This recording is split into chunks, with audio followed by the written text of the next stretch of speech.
ہاں تیسری مرتبہ ریپیٹ کر رہا ہوں، اس کے عالمگیریت ہونے کی دلیل ہے جس کا آپ نے کوئی جواب نہیں دیا. کامن الفاظ کامن ہی رہتے ہیں سر، میں نے اس کی مثال آپ کو دی آپ کے نام سے جس کا آپ کے پاس کوئی جواب نہیں. دو باتیں ہو گئی. تیسری بات جو آپ نے خالص عربی والی کی بات ہے، خالص عربی والی بات ہے. خالص عربی کامن الفاظ اگر آ جائیں تو وہ خالص عربی خالص ہی رہتی ہے. چلے کامن کی بات، کامن والی بات مجھے کنونس کریں.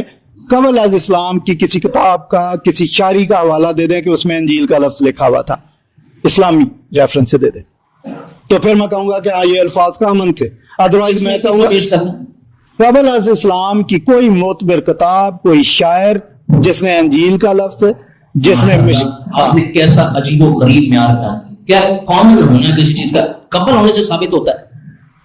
کامن ہے یہ مستعمل کا. میں بتا دوں، میں نے ابھی ان کے نام کی مثال میں اس کو استعمال کر رہا ہوں اپنی زبان. کامن ہے کہ نہیں؟ مطلب یہ بھی 5000 سال پہلے کہ اس لیے کامن. کوئی ایسی بات کرے کہ جو لاجیکل ہو. آپ ہی میں نے تازہ مثال دی، بالکل سامنے ایک چیز ایگزسٹ کر رہی ہے اور آپ کہنے کے لیے کامن ہونے کی ضروری کو پہلے کی بات مثال. ٹھیک ہے. تیسری بات یہ چیز ہے آپ کے اس اعتراض مجھے اور سمجھدگی ہو رہی ہے. آپ اسلام کے حوالے سے جو آفر کرنے والے آپ کے پاس اعتراض ایسے ہونے چاہیے تھے.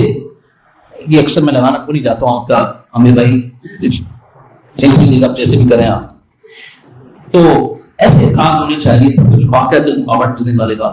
آپ کو عربی پوری آتی نہیں ہے، آپ باقی زبانوں سے واقف نہیں ہیں. زبانوں کا جب بھی مان چکے ہیں اس کو مانا بھی کوئی فرق نہیں ہے. لاؤں کی آپ سے مثال پیش کرتے ہیں، مجھے بتائیں سوسائٹی پر اس کا اثر کیا پڑے گا؟ انجیل نام نہیں ہے. سوسائٹی کا اس پر اثر کیا پڑے گا؟ انجیل نام نہیں ہے. سوسائٹی پر اس کا اثر کیا پڑے گا؟